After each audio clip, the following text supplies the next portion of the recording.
இந்த பகுதியை நான் தியானிக்கிற நேரம் கண்ட 3 முக்கியமான வசனம் உங்களுடைய வேதத்தில் பாருங்கள். நான் அந்த வசனத்தை இப்போதைக்கு காட்டல, உங்களுக்கு பிறகு காட்டுகிறேன். 3 இடத்துல போட்டிருக்குது. 48வது வசனத்தை பாருங்கள். ஏன் நான் இந்த தலைப்பு போட்டதுக்கான காரணத்தை சொல்கிறேன். அந்த இடத்துல 3 வகையான நபர்கள், குழுக்கள் பார்க்கிற விதம். முதலாவது வந்து 48வது வசனத்தில் இருக்குது. எதிர்காற்று வீசியதால் அவர்கள் படகை செலுத்தி சிரமப்பட்டு கொண்டிருக்கிறதை அவர் கண்டார். அந்த கண்டாருங்கிற வார்த்தை போட்டிருக்குது. யார் கண்டார்? இயேசு கிறிஸ்து கண்ட ஒரு விஷயம் இருக்குது. அப்போ அதனால் போடுறேன் இயேசு கிறிஸ்துவின் பார்வை. சரி, இயேசு கிறிஸ்து பார்த்ததை என்னதை பார்த்தார்? 49வது வசனத்தில் போகுது. சீஷர்கள் காண்றாங்க. அவங்க என்னத்தை காண்றாங்க? அவர் கடலின் மேல் நடப்பதை அவர்கள் கண்டு சொல்லி அவங்க ஒரு விஷயத்தை காண்றாங்க. 54வது வசனம் சொல்லுது, அவர்கள் படகை விட்டு இறங்கிய உடனே மக்கள் இயேசுவை அடையாளம் கண்டு. பாருங்க, கண்டு கண்டு கண்டுன்னு 3 இடத்துல போட்டிருக்கு. அப்போ அந்த 3 இடத்துலையும் 3 குரூப் தான் காண்றாங்க. ஆகவே தான் நான் என்னுடைய இந்த கண்டுங்கிற வச்சு அவங்க அவதானிச்சு, அவங்களோட பெர்ஸ்பெக்டிவ், கண்ணோட்டங்கள், அவங்க என்னத்தை பார்த்தாங்க, எப்படி பார்த்தாங்க சொல்லி நாங்கள் இன்னைக்கு தியானிக்க போகிறோம். ஆகவே என்னுடைய தலைப்பு 3 பார்வைகள். இது திரைப்படம் இல்லை, சரியா? போயிட்டு பார்த்துறாங்க. இயேசு பார்த்தது என்ன, சீஷர்கள் பார்த்தது என்ன, அந்த ஷானா இல்லை அந்த இடத்துல, பரவாயில்ல, ஜனங்கள் பார்த்தது என்ன, சரி? அந்த 3 காரியத்தை குறித்து நாங்கள் இன்றைக்கு தியானிக்க போகிறோம். அதை விட ஆழமாக நாங்கள் எங்களுடைய சிறுகுழுவில் கற்றுக்கொள்ள போகிறோம். ஆகவே யூத்ஸ் ஓடிறாங்க, வாலிபர்கள் நீங்கள் ஒன்று சேர்ந்து அதை தியானிங்க, பெண்கள் ஓடிறாங்க, இன்னும் ஆழமாக கற்றுக்கொள்ளுங்க, ஆண்கள் ஓடிடாதீங்க, இன்னும் ஆழமாக கற்றுக்கொள்ளுங்க. உங்களுக்கான ஆப்பர்ச்சுனிட்டிஸ் அதுதான். ஓகே, நான் கண்கள் மூடி ஆண்டவருக்கு சொல்லுவோம் எங்களோட பேசும்படியா. ஆண்டவரே, உங்கள் வார்த்தைக்காக நன்றி. இன்றைய நாளிலும் எங்களோடு நீங்கள் பேச போகிறதுக்காக நன்றி. ஆண்டவரே, என்னுடைய குரல் அல்ல ஆண்டவரே, நீங்கள் எங்கள் அனைவருக்கும் ஆண்டவரே நீங்களே பேச வேண்டும். உமது வார்த்தையினூடாக பேச வேண்டும் ஆண்டவரே. உமது வார்த்தையினூடாக எங்களை மாற்றுங்கள் ஆண்டவரே. இயேசு கிறிஸ்துவின் நாமத்தினாலே ஜெபிக்கிறோம் தூய பிதாவே, ஆமென். ஆமென். முதலாவது என்ன ஸ்லைடு என்ன சரி அப்சகா? ஓகே, நம்ம கொஞ்ச நேரம் டைம் இந்த டெக்னாலஜி எந்த நேரம் எங்களுக்கு பிரச்சனையை ஏற்படுத்தும். ரைட், முதலாவது வந்து நாங்கள் பார்க்கலாம். உங்களோட வசனத்தை நீங்கள் திருப்பிக் கொள்ளலாம். இயேசு கிறிஸ்துவின் பார்வை. அடுத்த ஸ்லைடில் இயேசு கிறிஸ்து 45வது வருஷம் சொல்லுது, பின்பு இயேசு மக்கள் கூட்டத்தை அங்கிருந்து வெளியேற்றி கொண்டிருக்கையில் தான் செல்வதற்கு முன்னர் படகில் ஏறி பெத்சாயிதாவுக்கு செல்லுமாறு சீஷர்களை வலியுறுத்தினார். அவர் அவர்களை விட்டு புறப்பட்ட பின்பு ஜெபம் செய்வதற்கென ஒரு மலையின் மேல் ஏறினார். இது இப்போ இந்த இடத்துல 3 ஸ்லைட்ஸ். முதல் ஸ்லைடை போடுங்க பிரியா. நான் ஏற்கனவே அதை சொல்ல மறந்துட்டேன் உங்களுக்கு. முதல் ஸ்லைட் மேலே போகிறீங்களா? ஸ்லைட். அப்போ 3 இடத்துல இயேசு கிறிஸ்து முதலாவது ஸ்லைடில் இருக்கிறாரு, மலையில் ஏறாரு ப்ரே பண்ணுறதுக்கு. 2வது இடத்துல சீஷர்கள் கடலில் தத்தளித்து கொண்டிருக்கிறாங்க, இயேசு கிறிஸ்து கடலில் வந்து அவர் அணுகிறாரு. 3வது அவங்க கரையை விட்டு இறங்கணுன்னா நிறைய பேர் நோயாளிகளை கொண்டாடுறாங்க இயேசு கிறிஸ்து. இந்த 3 கதை தான் அந்த இடத்துல போட்டிருக்கு. அப்போ முதலாவது ஸ்லைட்டில் நாங்கள் பார்க்குறோம் இயேசு கிறிஸ்து என்ன பார்க்குறாரு சொல்லி. இப்போ இந்த இடம் வந்து எங்கே நீங்கள் பார்த்தா போன முறை எங்களுக்கு அழகான ஒரு செய்தியை வழங்கியிருந்தாங்க சகோதரி மங்கா. இயேசு கிறிஸ்து 5000 பேரை என்னது போஷித்த விஷயத்தான். அப்போ நாங்கள் எங்கள் யூத்தில் கால்குலேட் பண்ணி பார்த்தோம். ஆனால் உண்மைக்கு 5000 பேர் இல்லை, 5000 ஆண்கள் தான் இருந்திருக்கிறாங்க. அப்போ 5000 ஆண்கள் இருந்தால் கட்டாயம் அவங்க தனியாக வந்திருக்க மாட்டாங்க. அங்கே மேரி பண்ணவங்களும் இருந்திருப்பாங்க, பிள்ளைகளும் இருந்திருப்பாங்க. அப்படி பார்த்தா கிட்டத்தட்ட கெஸ் பண்ணலாம் 20,000 ரூபாய்க்கு மேற்பட்ட ஜனங்கள் இருக்காங்க. அப்போ இயேசு கிறிஸ்து வந்து அப்படியான ஒரு சூழ்நிலையில தான் இந்த முதலாவது சம்பவத்தில் என்ன நடக்குது, 2 குழுவை அனுப்புகிறாரு. சரி, இப்போ இயேசு கிறிஸ்துவும் டயர்டாக தான் இருக்கார். ஏன்னா இந்த இடத்துல அவர் மென்டலியும் டயர்ட், ஃபிசிக்கலும் டயர்ட். ஏன்னா அவர் கொஞ்ச நாளைக்கு போது அவருடைய உறவினத்தான் யோவான் ஸ்நானங்களை கொண்டுட்டாங்க. இப்போ இயேசு கிறிஸ்துக்கு அது ஒரு எச்சரிப்பு. சத்தியத்தை பேசினால உன் உறவினத்தானே தூக்கிட்டாங்க, அடுத்தது நீ தான். அப்போ இயேசு கிறிஸ்துவே மனசில் எந்த டைமும் வராது. அப்படி தான் நான் சத்தியத்தை பேசினா தூக்கிடுவாங்க. அப்போ அப்படி ஒரு பதட்டத்தில் இயேசு கிறிஸ்து மனசில் ஒரு பயத்தில் இருக்கிறாரு. ஆனால் அவர் அதுக்கு தான் வந்தார். 2வது அவர் பார்க்குறாரு, அவர் 5000 பேரை 20,000 மேற்பட்ட பேரை போஷிச்சு டயர்டுனா இப்போ அவங்களெல்லாம் அனுப்புறது பெரிய விஷயம். ஏன்னா அந்த ஊர்களுக்கு அனுப்புறது இயேசு கிறிஸ்து அதையும் செய்கிறாரு, அவங்களையும் அனுப்புகிறாரு. அது மாத்திரமில்லை, அவரோடு ஊழியம் செஞ்ச சீஷர்களையும் அவர் அனுப்புறதை நாங்கள் பார்க்குறோம். இப்போ இந்த 5000 பேருக்கு உணவளிச்சது தான் நிறைய பேர் ஒரே நேரத்தில் இயேசு கிறிஸ்து அற்புதம் செய்கிறவர், போஷிக்கிறவர் என்று கண்டுகொண்ட ஒரு பெரிய ஒரு அற்புதம். இது ஒரு தனித்துவமான அற்புதம். ஏன்னு சொன்னால் 20,000 மேற்பட்ட மக்கள் கண்ணால் காண்றாங்க இயேசு கிறிஸ்து அவர்களை போஷிக்கிறத. ஆனால் இயேசு கிறிஸ்து இந்த 2 குழுவையும் அனுப்புறாரு, ஜனங்களையும் அனுப்பி விடுறாரு, அவரை பின்பற்ற கமிட் பண்ணவங்களையும் அவர் அனுப்பிடுறாரு. அவருக்கு இல்லைன்னா ரொம்ப டயர்ட், நான் சொன்ன மாதிரி ரொம்ப டயர்டாக இருக்கிறாரு. அந்த வனாந்தரத்திலே அவர் இருந்திருக்கலாம், அல்லது சீஷர்களோட படகுலேயே ஏறி போயிருக்கலாம். ஆனால் அவர் அதை செய்யாமல் அதுலேயும் அவர் மலையில் ஏறி போகிறாரு. மலையில் ஏறி போயிருக்கீங்களா? இப்படியான சூழ்நிலையில் நீங்கள் மலையில ஏற விருப்பப்படுவீங்களா? எத்தனை பேர் விருப்பம் மலையில ஏற? பெரிய மினிஸ்ட்ரி ஒன்று குருசைடு ஒன்று முடிஞ்சிருக்கேனா, போயிட்டு ரெஸ்ட் எடுக்க தான் நாங்கள் விருப்பம்னா. ஆனால் இவர் மலையில் ஏறி போனார் சொல்லி ஆசிரியர் எங்களுக்கு சொல்கிறாரு. அப்போ அவர் ரெஸ்ட்டை எடுக்கிறாருன்னு சொன்னால் அவருக்கு யாரை காணணும்?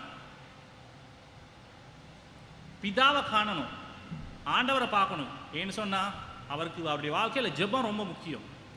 ஏன்னு சொன்னால் அவருக்கு தெரியும் இந்த ஜெபத்தின் ஊடாக ஆண்டவர்கிட்ட இருந்து தான் எனக்கு கிடைக்கிற ஞானம், எனக்கு கிடைக்கிற பலன், எனக்கு கிடைக்கிற வழிநடத்தல், எனக்கு கிடைக்கிற ஆறுதல், உற்சாகம் எல்லாமே இந்த ஜெபத்தினால தான் எனக்கு கிடைக்குது. ஆகவே நான் மலை ஏறுறதுக்கு வந்து எனக்கு டயர்ட் இல்லை. இன்னைக்கு எத்தனை பேருக்கு ஜெபிக்கிறதுக்கு ரொம்ப டயர்டுனா? நேரத்தை கண்டுபிடிக்கவே கஷ்டம்னா. காலையில் கொஞ்சம் 4:30க்கு எழுப்பி ஜெபிக்கணும்னு சொன்னால் கஷ்டமா இல்லையா? கஷ்டம்னா எங்களோட பிஸி, எங்களுக்கு எவ்வளோ ஸ்கூல் பிள்ளைகளை ஸ்கூலுக்கு போட இருக்குது, வேலைக்கு போக இருக்குது. அந்த டைமில் ஒரு 5 நிமிஷம் உட்காந்து ஜெபிக்கிறதுக்கு கஷ்டமா இல்லையா? ஆனால் இயேசு கிறிஸ்து கஷ்டமாக இருந்தாலும் அதை செய்தி காட்டுறாரு. ஏன்னு சொன்னால் அவருக்கு தெரியும் இந்த ஜெபத்தில் ஒரு பெரிய வல்லமை இருக்குது. அங்கே தான் எங்களுக்கு புது புது ஐடியாஸ் ஆண்டவர் தருவார். ஏன்னா ஜெபம் சொல்கிறது நான் சொல்கிறது மாத்திரம் இல்லை, ஆண்டவர்கிட்டயே நான் கேட்குறேன், ஆண்டவர் நீங்கள் என்ன எனக்கு சொல்கிறீங்க? இன்றைக்கி எங்களுக்கு ஜெபிக்கிறதுக்கு நேரம் இல்லை. நான் எங்களோட வாழ்க்கையில் நிறைய தீர்மானங்கள் எடுப்போம், ஆனால் ஆண்டவர்கிட்ட கேட்டால் செய்கிறோம் சொல்ல ஒரு பெரிய கேள்வி. இந்த அண்மையில் எனக்கு பெரிய ஒரு வேலை ஒன்று வந்துட்டு அது ஒரு நாளில் செஞ்சு முடிக்க வேண்டிய வேலை. ஆனால் நான் பார்த்தேன் இது இன்னொரு ஆளுக்கு கொடுத்து செய்ய போனால் அது பெரிய தொகைன்னு நான் கட்டணும், சரியா? அதையே நான் கொடுப்பேன், நானே செய்வேன் சொல்லி நானே என்னைய பிஸியாகி கொண்டு காலையிலேருந்து நைட் வரைக்கும் செய்கிறேன் முடியுதே இல்லை. 2வது நாளும் செஞ்சு அந்த வேலை முடியுது இல்லை. 3வது நாளும் செய்கிறேன். அப்போ என்னுடைய வைஃப் சொன்னாங்க, இல்லை இது அவங்களுக்கே செஞ்சு கொடுங்களே. நான் சொன்னேன் அதை செய்ய கொடுத்தா பெரிய தொகை காசு போகும், நானே செய்வேன். 7 நாள் எடுத்தாங்க இது செய்ய. 7 நாள்லையும் தோல்வி அடைஞ்சிட்டேன். அப்போ என்னுடைய தலைவர் சொன்னார், குமார் நீங்கள் இதை செய்கிறீங்க, பாடுபடுறீங்க, நல்லா செய்வீங்கன்னு எனக்கு தெரியும், ஆனால் ஆண்டவரோட பாதத்துலேருந்து ஜெபிச்சிக்கலான்னு கேட்டீங்க. எனக்கு ஜெபிக்கிறதுக்கும் டைம் இல்லை. என்ன சொன்னால் அந்த வேலை அவ்வளோ பெரிய வேலை. அப்போ தான் நான் பாருங்கள், நான் ஆண்டவரை மறந்து இந்த வேலையை செய்ய போயிட்டு ஒரு நாளில் செய்ய வேண்டிய வேலையை 7 நாளாக செஞ்சும் இன்னும் சரி வரல. இன்றைக்கி எங்களோட வாழ்க்கை அப்படி தான் பிரியமானங்களே. நாங்கள் ஆண்டவர்கிட்ட கேட்காம எங்களோட டைமை நாங்கள் வேஸ்ட் பண்ணி கொண்டிருக்கோம். ஆண்டவர்கிட்ட கேட்காம எங்களோட வாழ்க்கையை நாங்கள் வேஸ்ட் பண்ணி கொண்டிருக்கோம். இன்னும் நிறைய தீர்மானங்களை வாழ்க்கையில் எடுக்கிறதுக்கு. ஏன்னா ஒவ்வொரு நாளும் எங்களோட வாழ்க்கையில் தீர்மானங்கள் நாங்கள் எடுக்கிறதுக்கு. ஏன்னா பெரிய தீர்மானங்கள் எடுக்கிறதுக்கு, சின்ன தீர்மானங்கள் எடுக்கிறதுக்கு நாங்கள் ஆண்டவர்கிட்ட கேட்டால் செய்கிறோம். ஆண்டவர்கிட்ட கேட்குறோமா? நாங்கள் ஜெபிக்கிறோமா? ஆண்டவர் எனக்கு எல்லா பிரச்சனை வரணும் ஆண்டவரோடு பேசுகிறோமா? நாங்கள் இன்னைக்கு இந்த இடத்துல பாருங்கள், ஆண்டவர் எவ்வளவு பிஸியாக இருந்தாலும் அவரோட வாழ்க்கையில் கடினமான சூழ்நிலை, அவரோட சகோதரனை ஒன்றை விட்ட சகோதரனே கொண்டுட்டாங்க சத்தியத்தை பேச போயிட்டு. ஊழியம் வளர்றது. இப்போ நிறைய பேர் அற்புத அடையாளம் கண்டுட்டாங்க ஆண்டவராக இயேசு கிறிஸ்து. இப்போ நிறைய பேர் வர்றாங்க, இந்த பகுதியில் நான் பார்க்கலாம், பின்னுக்கு திரும்ப வர்றாங்க. அவருக்கு ரெஸ்ட் எடுக்கவே டைம் இல்லை. அப்பையும் அவர் பிதாவாகிய தேவனை தேடி போய் கொண்டிருக்கார். இன்றைக்கி உங்களோட கடினமான வாழ்க்கை கூட நீங்கள் சென்று கொண்டிருக்கலாம். யாராலும் தீர்க்க முடியாத பிரச்சனை, பெரிய பெரிய உங்களோட வாழ்க்கையை மாத்திர பெரிய தீர்மானங்கள் எடுக்கலாம். நீங்கள் ஒரு மேல் படிப்புக்காக அல்லது திருமணத்துக்காக அல்லது ஒரு புதிய தொழிலை போகிறதுக்காக நீங்கள் ஆண்டவர்கிட்ட ஜெபிச்சா தீர்மானிக்கிறீங்க? ஜெபிக்க எங்களுக்கு நேரம் இருக்கா? பிரியமானவர்களே, இயேசு கிறிஸ்து எங்களை உற்சாகப்படுத்துகிறார். எவ்வளவு கஷ்டமான சூழ்நிலை வந்தாலும், எவ்வளவு நாங்கள் டயர்டாக இருந்தாலும் ஆண்டவரை தேடி ஆண்டவரை காண போங்க. ஆண்டவர் உங்களோட பார்வை ஆண்டவர் மேலே தான் இருக்கணும். ஏன்னு சொன்னால் அவர் தான் எங்களோட வாழ்க்கையில் எல்லாத்தையும் டிக்டேட் பண்ணுறவர். நீங்கள் ஆயத்தமாக அதை செய்கிறதுக்கு. அடுத்த சம்பவத்துக்கு போனோம். அடுத்த பகுதியை நீங்கள் பார்க்கலாம்.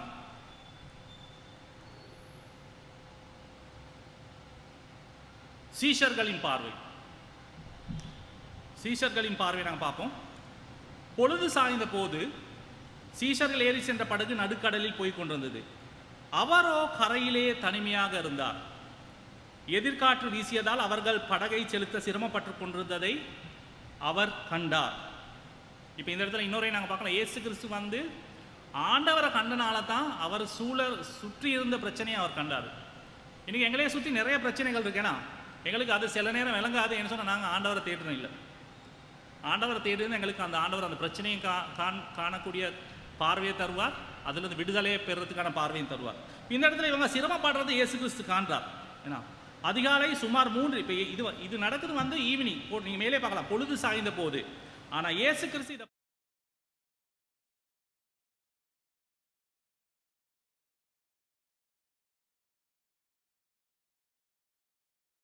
நடப்பதை அவர்கள் கண்டு அவரை ஒரு பேய் என்று நினைத்து அலறினார்கள். இயேசு கிறிஸ்து என்னதை காண்றார்? பிதாதான் முக்கியமானவர், அவர்கிட்ட ஜெபிக்கணும்னு சொல்லி அவர் காண்றார். ரெண்டாவது, எங்களுடைய நாங்கள் பிரச்சனையில் அலறி கொண்டிருக்கிறத அவர் காண்றார், பதறி கொண்டிருக்க. ஆனால் இவங்க உதவி செஞ்ச வந்தப்ப பேயின்னு அழைக்கிறாங்க. இப்போ இயேசு கிறிஸ்து நடந்த உடனே கடலில் நடந்து வர்றாரு, அதை கண்ட உடனே அவங்களுக்கு என்ன ஞாபகம் வந்திருக்கணும்? என்ன ஞாபகம் வந்திருக்கணும்? இயேசு கிறிஸ்து கடலில் நடந்து வர்றாரு, அதை கண்டோன்னே அவங்க பார்த்தது பேயை தான். ஆனால் யூதர்கள் ஆண்டவருடைய வார்த்தை அறிஞ்சவங்க, இயேசு கிறிஸ்துவோட ஊழியம் செஞ்சவங்க என்ன தெரிஞ்சிருக்கணும்? என்ன ஞாபகம் வந்திருக்கணும்? எங்களுக்கு ஞாபகம் வருதா? உங்களுக்கு ஞாபகம் வருது, எனக்கு தெரியும். உங்களோட முகத்தை பார்த்தா உங்களுக்கு நல்லா ஞாபகம் வருது. இதே இயேசு தான் கொஞ்ச நாளைக்கு புயல் காற்று அடக்குனாரு. ஏன்னா அது ஞாபகம் வந்திருக்குமோ? வந்திருக்காத? வரலையே ஞாபகம். இதே இயேசு தான் பழைய ஏற்பாட்டில் செங்கடல் வழியா இஸ்ரவேல் நடந்து வர்றாங்க. அந்த ஆண்டவரும் இந்த ஆண்டவரும் ஒன்று தான் சொல்லி ஞாபகம் வந்திருக்கணும் தானே. இப்போ அந்த இடத்துல பாருங்க, 52 வசனம் போட்டிருக்கு, ஏனெனில் அப்பங்களை குறித்து அவர்கள் புரிந்து கொள்ளாதபடியானால். அப்போ ஆண்டவர் இப்பதான் ஒரு அற்புதம் செஞ்சாரு, 20,000 30,000 மேற்பட்ட நம்பாங்க, அதையும் மறந்துட்டாங்க, அப்பத்தையும் மறந்துட்டாங்க. இந்த ஆண்டவர் தானே மன்னாவினால நிறைய பேர் போஷிச்சார். இந்த ஆண்டவர் தானே செங்கடல் வழியா எங்களை கொண்டு போனார். இந்த ஆண்டவர் தானே கொஞ்சம் சில வாரங்களுக்கு முன்பதாக புயலையும் காற்றையும் அடக்கினார். அவங்களுக்கு ஞாபகமே வரல. அப்புறம் இயேசு சொல்றார் அந்த இடத்துல, தைரியமா இருங்கள், நான் தான். இப்ப நான் தான் சொன்னா எங்களுக்கு அவ்வளவு படாது, ஆனால் அவங்களுக்கு பட்டிருக்கும். என்ன சொன்னா, இட் இஸ் ஐ ஆம் சொல்லியிருப்பார் அந்த இடத்துல. அந்த வார்த்தையின் படி, அதாவது உங்களுக்கு தெரியும், இஸ்ரவேலருக்கு மோசேக்கு ஆண்டவர் தன்னை அறிமுகப்படுத்த நேரம், இருக்கின்றவராக இருக்கிறவர் நானே அப்படி சொன்னா அவங்களுக்கு அப்பையும் ஞாபகம் வச்சிருக்கணும். அவங்களுக்கு அப்பையும் ஞாபகம் வரல. ஆனா அவங்களோட 52 வசனம் சொல்லுது, அவர்களுடைய மனம் கடினப்பட்டிருந்தது. யாருடைய மனம் பழைய ஏற்பாட்டில் கடினப்பட்டிருந்தது? யாருடைய மனம் ஞாபகம் இருக்கா? கடினப்பட்ட இருதயமுடைய ஒருவர் பார்வோன் ஞாபகம் இருக்கா? இப்போ பார்த்தீங்களா, சீஷர்கள், இவங்களுக்கு எது ஞாபகம் வந்திருக்கணும்? ஆண்டவர் செஞ்ச அற்புத அடையாளங்கள், அவருடைய படிப்பினைகள். ஏன்னா பழைய ஏற்பாடு எல்லாம் ஞாபகம் வரல. ஆனால் அவங்க ஆண்டவர் எப்படி பார்க்குறாங்க? பேய் சொல்லி அலறாங்க. உதவி செஞ்ச வந்தவங்கள பேய் சொல்லி அவங்க பயப்படுறாங்க. ஆனால் ஆண்டவர் அவங்கள ஜட்ஜ் பண்ண போகல. ஆண்டவர் பார்க்கிறார். அந்த இடத்துல வசனங்கள் சொல்லுது, 49 வசனம் சொல்லுது, அவர்கள் அலறினார்கள், பேய் என்று நினைத்து அலறினார்கள். 50 வசனம் சொல்லுது, அவங்க பயமடைந்தார்கள். அப்புறம் 51 வசனம் சொல்லுது, பிரமித்து வியப்படைந்தார்கள். 52 வசனம் சொல்லுது, புரிந்து கொள்ளாதபடியால் அவர்களுடைய மனம் கடினப்பட்டு இருந்தது.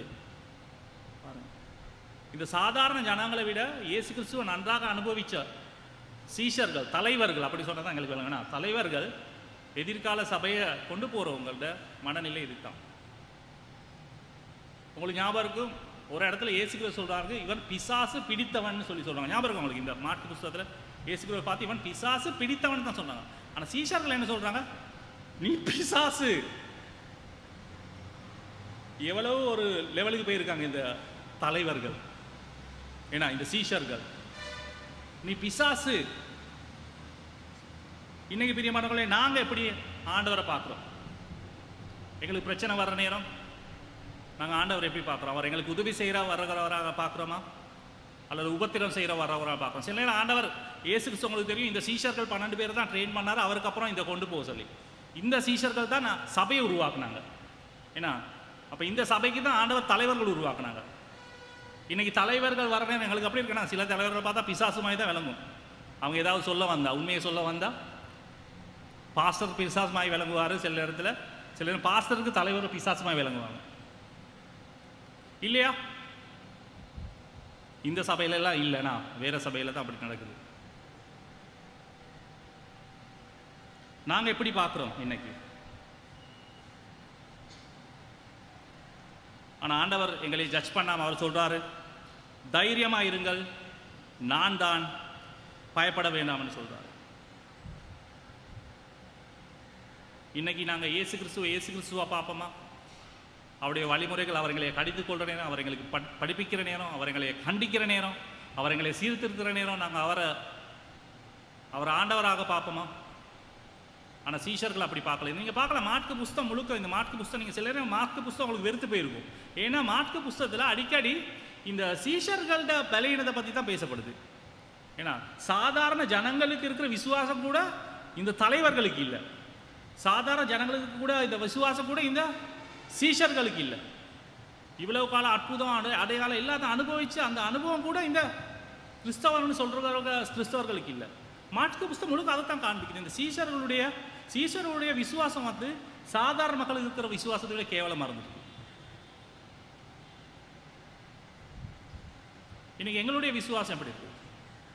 பிரச்சனைகள், கடினமான சூழ்நிலைகள் வர நேரம், காற்று அடிக்கிற நேரம், புயல் வர்ற நேரம், நாங்கள் எப்படி ஆண்டவரை பார்க்குறோம்? எங்களை வழி நடத்துகிறவர்கள் எங்களுக்கு சத்தியத்தை கற்பிக்கிற நேரம், நீங்கள் செய்கிற தங்கச்சி தம்பி நீங்கள் எடுக்கிற தீர்மானம் பிள்ளை, இதை செய்யாதீங்க அதை செய்யாதீங்க, நாங்கள் எப்படி பார்க்குறோம்? பிசாசா தானே பார்க்குறோம். வேணா சில நேரம் ஃபோனும் ஆன்சர் பண்ண மாட்டோம். அம்மா பாஸ்டர் கால் பண்ணுறாரு, அதை இதை ஹைட் பண்ணிடுவோம். எப்போ பார்த்தோன்னு சொல்லி ஹைட் பண்ணிடுவோம். என் பிசாசு தான் கால் பண்ணுது. அவர் வந்தால் பெரிய தான் சொல்லுவார், குத்தத்தை தான் சொல்லுவார். ஆகவே வேணாம் சொல்லி அப்படி நீங்கள் செய்ய மாட்டீங்க, எனக்கு தெரியும்.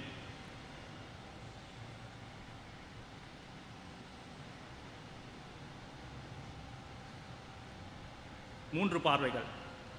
இயேசு கிறிஸ்துடைய பார்வை, அவர் பிதா தான் முக்கியம்னு சொல்லி காண்பித்தார் எங்களுக்கு.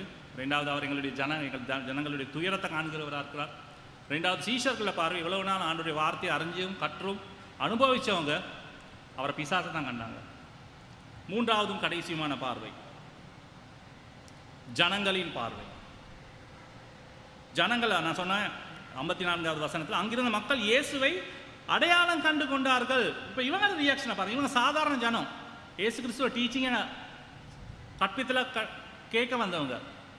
அந்த 5000 அந்த அடையாளத்தை அற்புதத்தை கண்ட ஜனங்கள், அவங்களோட ரியாக்ஷனை பாருங்க, அழகா இருக்குது. 53வது வசனம், அவர்கள் மறுகரைக்கு சென்று கெனசரேத் என்னும் இடத்துக்கு வந்த படகை கரை சேர்த்தார்கள். அவர்கள் படவை விட்டு இறங்கிய உடனே, யாரு? சீஷர்கள் இயேசு கிறிஸ்துவோட இறங்க அங்கிருந்த மக்கள் இயேசுவை அடையாளம் கண்டு கொண்டார்கள். ஆகவே அந்த பகுதி எங்கும் ஓடி அவர் இருப்பதாக கேள்விப்பட்ட இடங்களுக்கு நோயாளிகளை அவர்களின் படுக்கைகளோடே கொண்டு வர தொடங்கினார்கள். இவங்க இயேசு கிறிஸ்து யாருன்னு அடையாளம் கண்டுட்டாங்க, இவருடைய வல்லமை அடையாளம் கண்டு கொண்டாங்க. இவங்க என்ன செய்யறாங்க? அங்க இருக்கிற இடத்துல எல்லாம் ஓடி போறாங்க. அப்படி ஓடின்னு தான் போட்டிருக்கேனா, நாங்க பாட்டு படிப்பேனா, நான் ஆடி பாடி துதிப்பேன், ஏன்னா அப்படியெல்லாம் படிப்பேன் தானே. எங்களை துதி பாடல, நான் ஆடி பாடி துதிப்பேன், எங்கும் ஓடி ஓடி சொல்லுவேன் என் இயேசு. எப்போ நாங்கள் ஓடி இருக்கோம்? பாட்டில் சொல்லுவேன், பாட்டில் சொல்கிறது ஈஸி. ஆனால் அதை செய்கிறது வந்து இந்த கெனசரேத் மக்கள். ஆனால் பாருங்கள், நாங்கள் ஏற்கனவே படித்தோம் நாசரேத் மக்கள் என்ன சொல்கிறாங்க? நாசரேத் மக்கள், இவன் யார்? தச்சனுடைய குமாரன், இவன் எங்கேருந்து வந்தான், போங்க அப்பா, இங்கே இருக்காதீங்க. இயேசுகிறது என்ன, அவருக்கு இருக்கிற அவர் பிளான் பண்ணிட்டு வந்தது ஒன்றுமே செய்யலாம் போயிட்டு. ஆனால் கெனசரேத் மக்களை பாருங்க, இயேசு கிறிஸ்து எங்கெங்கே இருக்கிறாரோ தேடுறாங்க, ஓடுறாங்க. ஏன்னா நோயாளிகள் எல்லாம் கொண்டு வர்றாங்க. அப்புறம் 35 வசனம் சொல்லுது, 55வது வசனம், ஆகவே அந்த பகுதி எங்கும் ஓடி அவர் இருப்பதாக கேள்விப்பட்ட இடங்களுக்கு நோயாளிகளை அவர்களின் படுக்கைகளோடே கொண்டு வர தொடங்கினார்கள். கிராமங்களிலும் பட்டணங்களிலும் நாட்டுப்புறங்களிலும் அவர் எங்கெல்லாம் சென்றாரோ அங்கெல்லாம் இருந்த சந்தை கூடும் இடங்களில் நோயாளிகளை கிடத்தினார்கள். அந்த நோயாளிகள் அவருடைய உடையில் ஓரத்தையாகிலும் தொடுவதற்கு அனுமதிக்கும்படி அவர்கள் அவரை கெஞ்சி கேட்டார்கள். அவரை தொட்ட யாவரும் குணமடைந்தார்கள். பாருங்க, இந்த ஜனங்களை நீங்க பார்க்கலாம். இந்த இடத்துல வந்து குணப்படுத்தல் ஊழியம் தான் நடைபெறுது. பிசாசு விரட்டுறதோ ஏன்னா அது நடக்கணும், குணப்படுத்தும். இந்த ஜனங்களுக்கு தெரியும் இயேசு கிறிஸ்துவுக்கு குணப்படுத்தும் ஊழியம் இருக்குன்னு சொல்லி, அவருக்கு அந்த வல்லமை இருக்கு சொல்லி இவங்க அதை ஃபோக்கஸ் பண்ணி அதை செய்கிறாங்க. ஆனால் பாருங்க, அவங்களோட ஊர் அந்த கிராமம் கெனசரேத் இடத்துல தான் பாருங்க, அவங்க கிராமங்கள் தோறும் போகிறாங்க, பட்டணம் தோறும் போகிறாங்க, நாட்டுப்புறம் எல்லா இடத்துலையும் இயேசு கிறிஸ்துவை அறிமுகப்படுத்துறதுக்கு, இயேசு கிறிஸ்துவ கிட்ட ஜனங்களை கொண்டு போகிறதுக்கு இவங்க ஓடி செயற்படுறதை நாங்கள் இந்த இடத்துல பார்க்குறோம். இன்னைக்கு நாங்கள் எத்தனை பேர் இயேசு கிறிஸ்துவ அனுபவிச்சிருக்கோம்? நோயிலேருந்து சுகமாக்கியிருக்கோம், பண கஷ்டத்துலேருந்து விடுதலை ஆகிருக்கோம், பிசாசிலேருந்து விடுதலை ஆகிருக்கோம், பாவ அடிமைத்தனத்துலேருந்து விடுதலை ஆகிருக்கோம். நாங்கள் எத்தனை பேர் ஓடி மற்றவங்களுக்காக இயேசு கிறிஸ்து அறிமுகப்படுத்தியிருக்கோம். எங்களையால் எத்தனை பேர் இயேசு கிறிஸ்து அறிஞ்சிருக்கிறாங்க? எங்களையால் எத்தனை பேர் இயேசு கிறிஸ்துடைய விடுதலையை பெற்றிருக்கிறாங்க? இன்னைக்கு எங்களுடைய சமுதாயத்தில் எங்களை சுற்றி எவ்வளவு பிரச்சனைகள் இருக்குது. நாங்கள் அதுக்காக என்ன செய்கிறோம்? இது கெனசரேத் மக்கள் சும்மா இருக்கல. அவங்களோட சமுதாயத்தில் அவங்க நோட் பண்ண விஷயம்தான் நிறைய பேர் நோயாளிகளாக இருக்கிறாங்க. அந்த நோயாளிகள் இருக்கிறத அவங்க கண்டுபிடிச்சுன்னு அவங்க தேடி ஓடி போய் இயேசு கிறிஸ்து எங்கெங்கே இருக்கிறாங்களோ அதுக்கு விடுதலையை கொண்டு வரதுக்கு அவங்களால ஆன முயற்சிகளை செய்யணும். நாங்கள் என்ன செஞ்சுருக்கோம்? எங்களோட சமுதாயத்தில் இன்றைக்கி எங்களோட வீட்டில் பிரச்சனை வந்தால் தான் நாங்கள் தேடி ஓட ரெடி ஆகிறோம். ஆனால் எங்களோட பக்கத்து வீட்டில் ஒரு பிரச்சனை வந்தால் நாங்கள் ஓடுறோமா? எங்களோட பக்கத்து டவுனில் ஒரு பிரச்சனை வந்தால் நாங்கள் ஓடுறோமா? எங்களுக்கு அதுக்கு நேரம் இல்லை. இந்த ஜனங்கள் சபிக்கப்பட்டவங்க சொல்லி நாங்கள் ஒதுக்கி வைக்கிறோம். பிரியமானவர்கள், எங்களை சுற்றி ஆண்டவர் பிரச்சனையை அனுமதிச்சிருக்காருன்னா ஆண்டவர் எங்களுக்கு எதிர்பார்க்கிறார். அவங்கள நாங்கள் இயேசு கிறிஸ்து கிட்ட கொண்டு வர இருக்கு. ஏன்னா இயேசு கிறிஸ்து கிட்ட தான் விடுதலை இருக்குது. இயேசு கிறிஸ்து கிட்ட தான் ரட்சிப்பு இருக்குது. இயேசு கிறிஸ்து கிட்ட தான் சர்வ வல்லமை இருக்குது. இன்னைக்கு எங்களோட சமூகத்தில் இருக்கிற பிரச்சனைகளுக்கு, எங்களோட கிராமத்தில், எங்களோட தோட்டப்புறங்களில், எங்களோட ஃப்ளட்ஸ் வழியில் இருக்கிற பிரச்சனைகளுக்கு நாங்கள் என்ன செஞ்சுருக்கிறோம்? இன்னைக்கு வரைக்கும் ஆடி பாடி துதித்து கொண்டு தான் இருக்கிறோம். நான் பார்க்குறேன், அப்போ தான் செய்கிறோம். போதை வாசத்துக்கு எத்தனை பிள்ளைகள் அடிமையாகிறாங்க. எங்களோட வீட்டுக்கு அந்த பிரச்சனை வர வரைக்கும் தான் நாங்கள் அமைதியாக இருப்போம். இன்னைக்கு நாளைக்கு எங்களோட பிள்ளைங்க போதை வாசத்துக்கு அடிமையான பிள்ளைகளோடு தான் சேர போகிறாங்க. எங்களுக்கு தடுக்க முடியுமா? இன்னைக்கு எத்தனை பேர் சிறு வயதிலே விபச்சாரத்தில் ஈடுபடுறாங்க. நாங்கள் என்ன செய்கிறோம்? எத்தனை பேர் சிறு பிள்ளைகள், நான் இன்னைக்கு ரோட்டில் போகிறேன் பார்ப்பேன், எல்லாம் வாலிப ஸ்கூல் போகிற பிள்ளைங்க, பாய் ஃப்ரெண்டோட போய் கொண்டிருக்காங்க, கேர்ள் ஃப்ரெண்ட்ஸோட போய் கொண்டிருக்காங்க, எல்லாம் வாலிப பிள்ளை, ஸ்கூல் போகிற பிள்ளைகள். எங்களோட வீட்டுக்கு அந்த பிரச்சனை வந்தாலும் நாங்கள் தீர்வு காணுவோம். எங்களுக்கு அதுக்கான அக்கறை இல்லையா? எங்களோட ஏரியாவை, நாங்கள் வாழ்கிற பிரதேசத்தை ஆண்டவருக்காக ஆதாயப்படுத்த நாங்கள் என்ன செய்கிறோம்? நாங்கள் ஒவ்வொரு ஞாயிற்றுக்கிழமை வந்து இங்கே உட்காந்துட்டு துதிச்சுட்டு போகிறதுக்கு தான் வந்திருக்கோம். அதுக்கு ஆண்டவர் எங்களை அழைச்சிருக்கிறார். அப்படின்னா ஆண்டவர் எங்களை பரலோகத்தில் தானே வச்சுருக்கோம், ஏன் இங்கே வச்சிருக்கிறார்? இன்றைக்கி எங்களுடைய வீட்டு சுற்றுப்புறத்தில் இருக்க பிரச்சனைகளுக்கு அவங்க இயேசு கிறிஸ்துவ அறியறதுக்கு நாங்கள் என்ன செய்யறது? இன்றைக்கி அதை தான் நீங்கள் டிஸ்கஸ் பண்ணருக்கு எங்களுடைய சிறு குழுவில். எவ்வளோ பிரச்சனை எங்களை சூழ்ந்து இருக்குது. எத்தனையோ பேர் படிக்க விருப்பம் இல்லாமல் இருக்கிறாங்க. எத்தனையோ பேர் அடிமைத்தனத்தில் இருக்கிறாங்க. எத்தனை பேர் தவறான தொடர்புகளை ஸ்டார்ட் பண்ணியிருக்காங்க. நாங்கள் வருஷமாக அதை பார்க்குறோம். வருஷமாக பார்த்து எங்கட பிள்ளைகளை மாத்திரம் பொத்தி வளர்க்குறோம். இந்த கெனசரேத் மக்கள் அப்படி செய்யலாம் செய்வாங்களே. இயேசு கிறிஸ்து எங்கெங்கே இருந்தவரோ அதுக்கெல்லாம் அவங்க என்னென்ன செஞ்சாங்களோ அவங்க ஓடி அதை செஞ்சாங்க. இன்றைக்கி நீங்களும் நானும் அந்த ஜனங்களோட பார்வை மாதிரி எங்களோட பார்வை மாற்றிருக்கு. அப்படி பார்வை எங்கட பார்வை மாற்றணும்னு சொன்னால் நாங்கள் ஒன்றாவது ஆண்டவரை காண இருக்குது. ஆண்டவரை காணத்தான் ஆண்டவர் இயேசு கிறிஸ்துக்கு வெளிப்படுத்தினதுனால அந்த சீஷர்கள் கடினப்படுறதை இயேசு கிறிஸ்துக்கு வெளிப்படுத்துகிற மாதிரி எங்களுக்கு ஆண்டவர் வெளிப்படுத்துவார். நாங்கள் கண்களை மூடி ஜெபிப்போம். இன்றைய நாளில் எங்களுக்கு தெரியும், திருவிருந்து ஞாயிறு. நாங்கள் பாவிகளாக திருவிருந்தில் கலந்து கொள்ள முடியாது. ஆண்டவர் எதிர்பார்க்கிறார், நாங்கள் அவருடைய பிள்ளைகளா, பாவங்கள் மன்னிக்கப்பட்டவர்களா, பரிசுத்தவான்களா, அவருடைய குடும்பத்தின் ஒருவராக அந்த திருவிருந்தில் கலந்து கொள்ளும்படி அவர் எதிர்பார்க்கிறார். ஏன்னு சொன்னால் அவர் இந்த திருவிருந்து எங்களுக்கு அறிமுகப்படுத்தியது நாங்கள் அவர் எங்களுக்காக சிலுவையில் எங்களுடைய பாவங்களுக்காக மரித்து அவருடைய சரீரம் பிற்கப்பட அவருடைய ருதிரம் சிந்தப்பட அனுமதித்த காரணத்தினால் அதனூடாக எங்களுக்கு அவர் ரட்சிப்ப தந்தபடியார் அதை நினைவு கூறும்படியாக அவர் எங்களுக்கு அதை தந்திருக்கார். ஆகவே இவ்வளவு நாள் இந்த செய்தியின் அடிப்படையில் நாங்கள் ஆண்டவரை இதுவரைக்கும் தேடாமல் இருந்ததுக்காக நாங்கள் மன்னிப்பு கேட்போம். ஜெபத்தையே நாங்கள் மறந்தபடியால் நாங்கள் மன்னிப்பு கேட்போம். எங்களுடைய ஆண்டவர்கிட்ட கேட்காம எங்களோட வாழ்க்கையில் பெரிய பெரிய தீர்மானங்கள், சிறிய தீர்மானங்கள் எடுத்தபடியாக நாங்கள் மன்னிப்பு கேட்போம்.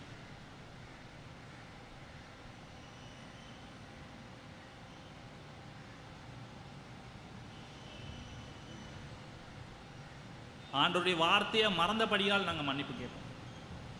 ஆண்டவருடைய வல்லமையை நாங்கள் மறந்தபடியால் மன்னிப்பு கேட்போம். நாங்கள் ஆண்டவர்கிட்ட மற்றவர்களுடைய பிரச்சனையை கண்டும் அதுக்கு உதவாதபடியா நாங்கள் ஆண்டவர்கிட்ட மன்னிப்பு கேட்போம்.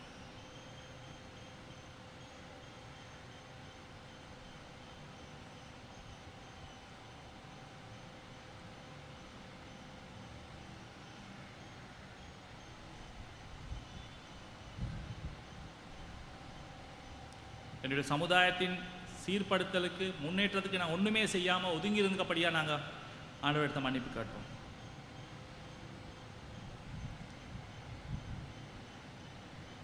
நாங்கள் இந்த மன்னிப்பு கேட்குற இந்த தருவாயில் எங்களுடைய மூப்பர் ரவியை முன்னால் அழைக்கிறேன்.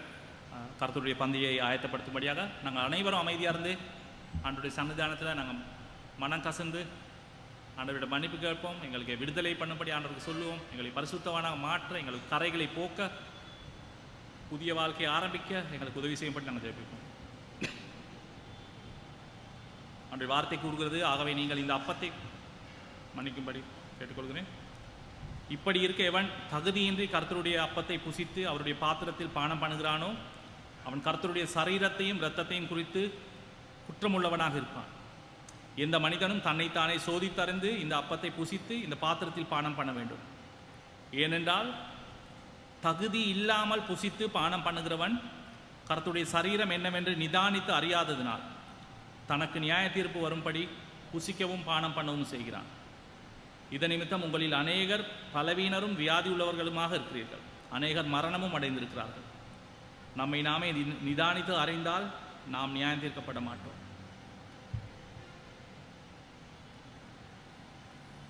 ஆண்டவரே, எங்களுடைய உள்ளத்தை நீங்கள் காண்கிறீர்கள்.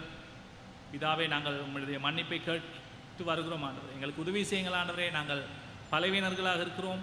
நாங்கள் அநேக பிரச்சனைகள் சோதனைகள் வரும் பொழுது ஆண்டவரே நாங்கள் உண்மை மறந்து போகிறோம். எங்களுக்கு கிருபையாயிருங்கள், எங்களை வழிநடத்துங்கள், எங்களை உற்சாகப்படுத்துங்கள். ஆண்டவரே, நீங்கள் பயப்படாதீர்கள், நான் தான் என்று எங்களை உற்சாகப்படுத்துகிற தேவன். ஆண்டவரே, எங்களுடைய பிரச்சனைகளை தீர்க்கிற தேவன், எங்களை பாவங்களை மன்னிக்கிற தேவன். ஆண்டவரே, இந்த நேரத்தில் எங்களுக்கு உதவி செய்யுங்கள். ஆண்டவரே, உமது பிள்ளையாக திரும்ப உம்மோடு சேர்வதற்கு, உம்மை தேடுவதற்கு, எங்களுடைய வாழ்க்கையை முழுமையாக உம்மிடத்திலே அர்ப்பணிக்க நீங்கள் ஒவ்வொருவருக்கும் நீங்கள் உதவி செய்யவும் ஜெபிக்கிறோம். இயேசுவின் நாமத்தினால் ஜெபிக்கிறோம் தூய பிதாவே, ஆமென்.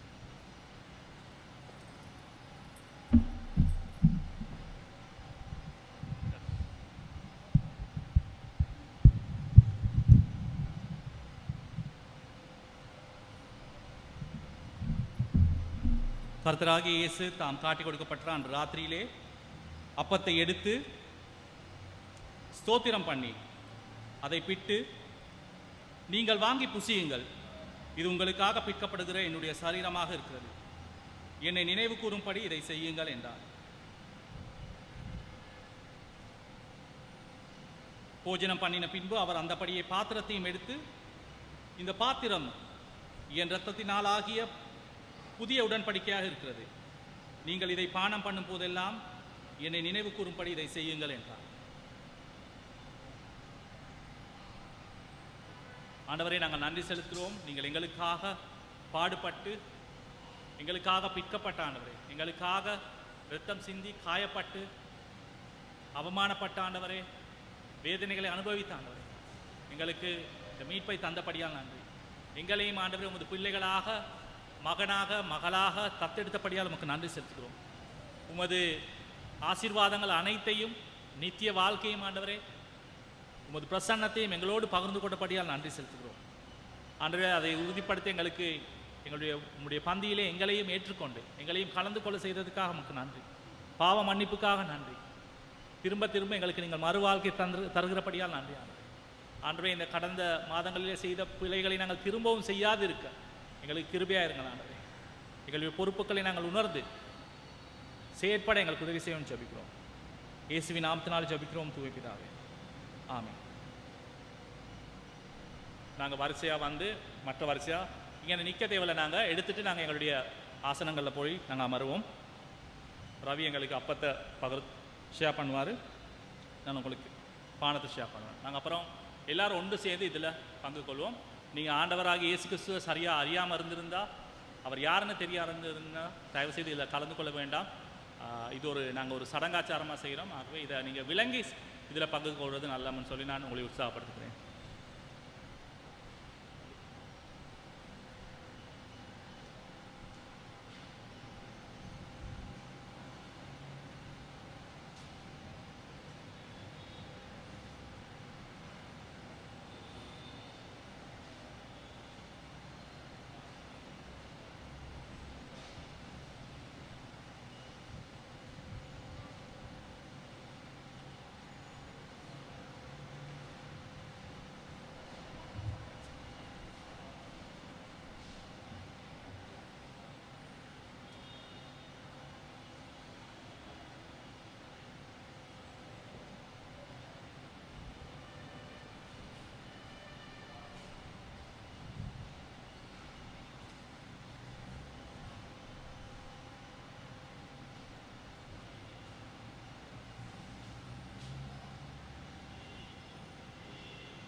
எங்களுக்காக பிக்கப்பட்ட கிறிஸ்துவின் சரீரம் மாகி இந்த அப்பத்தை நாங்கள் ஒன்று சேர்ந்து பகிர்வோம், பூசிப்போம்.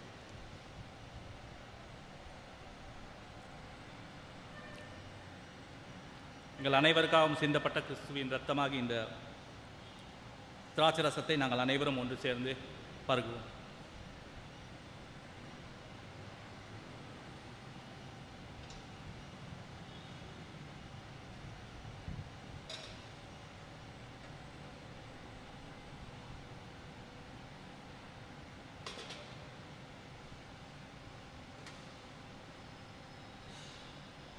நாங்கள் அனைவரும் கர்த்தருடைய ஜெபத்தை சொல்வோம்.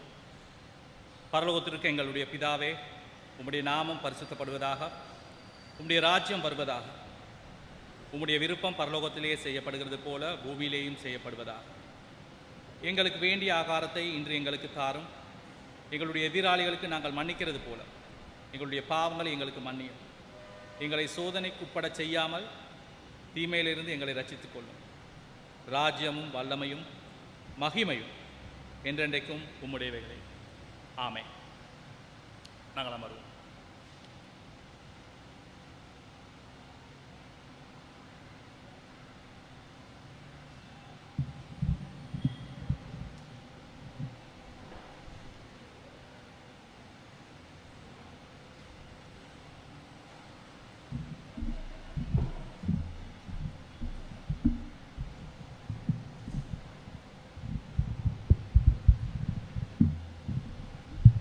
காணிக்கை எடுக்கும் இந்த நேரத்தில் நாங்கள் எல்லோரும் எழுந்து நிற்போம்.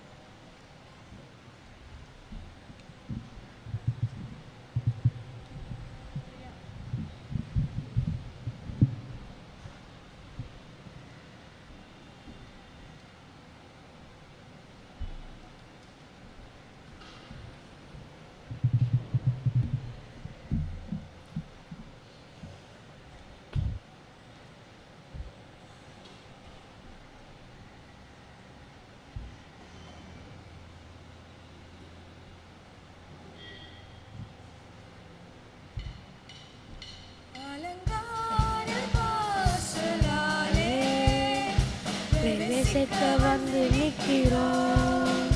தெய்வ வீட்டிலும் நாளே நம்பிக்கிட வந்து நிற்கிறோம்.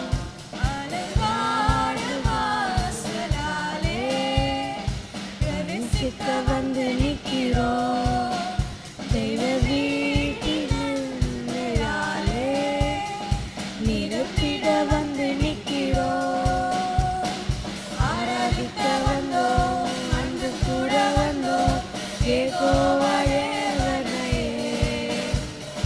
துதிப்பிட வந்தோம், தொழுதிட வந்தோம், தூயவையே சுவையே. ஆராதிக்க வந்தோம், அன்பு கூட வந்தோம், ஏகோவாயே தொழுதிட வந்தோம், தொழுதிட வந்தோம், தூயவையே சுவையே.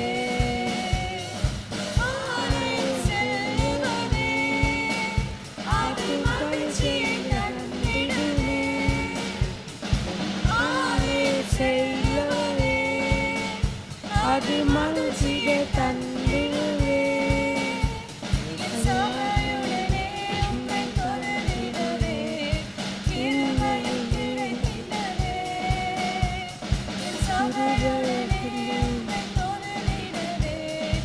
இருதயம் கிடக்கிடாதே. ஆராதிக்க வந்தோம், அன்பு கூட வந்தோம், ஏகோவாயே தொழுகிட வந்தோம், தொழுகிட வந்தோம், தூயவையே சுவையே. ஆராதிக்க வந்தோம், அன்பு கூட வந்தோம், ஏகோவாயே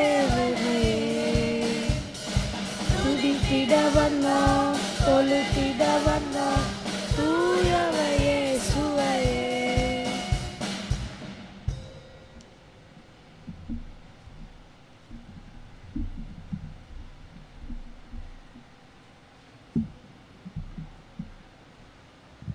நாங்கள் எல்லோரும் கண்களை மூடி செபிப்போம்.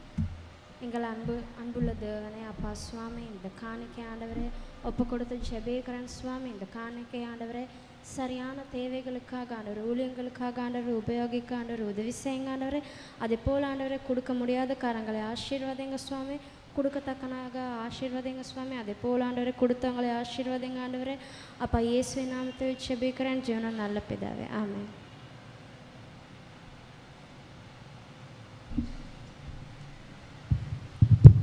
வந்திருக்கும் உங்கள் அனைவரையும் இயேசு கிறிஸ்துவின் நாமத்தில் வாழ்த்தி வரவேற்கின்றேன். அத்தோடு இன்று புதிதாக வந்திருக்கும் சுமித்ரா சகோதரி தங்கையையும்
ஜெபம் செய்யுங்கள். இதில் இருக்கிற ஒவ்வொரு நிகழ்ச்சிகளையும் நீங்கள் பங்கு பெற்றும்படி கேட்டுக்கொள்கின்றோம். அதே போல் சபை செய்தி மடலும் ஆயத்தமாக இருக்கிறது. ஃபேஸ்புக், வாட்ஸ்அப் மூலமாக நீங்கள் பார்த்துக்கொள்ளலாம். நம்முடைய சகோதரன் கனகராஜ் சகோதரன் நேற்றைய தினத்தில் காலமானார். அவருடைய பூத உடல் இன்று 9 மணிக்கு உதயநி மலர் சாலையில் வைக்கப்பட்டிருக்கிறது. அதே போல் நாளை திங்கட்கிழமை 3 மணிக்கு அதே மலர் சாலையில் இறுதிச் சடங்குகள் நடைபெறும். அதைத் தொடர்ந்து நல்லடக்க ஆராதனை பொரல்ல மயானத்தில் நடைபெறும். அவர்களுடைய குடும்பத்தில் இருக்கும் ஒவ்வொருவருக்காகவும் நீங்கள் ஜெபிக்கும்படி கேட்டுக்கொள்கிறோம். நன்றி.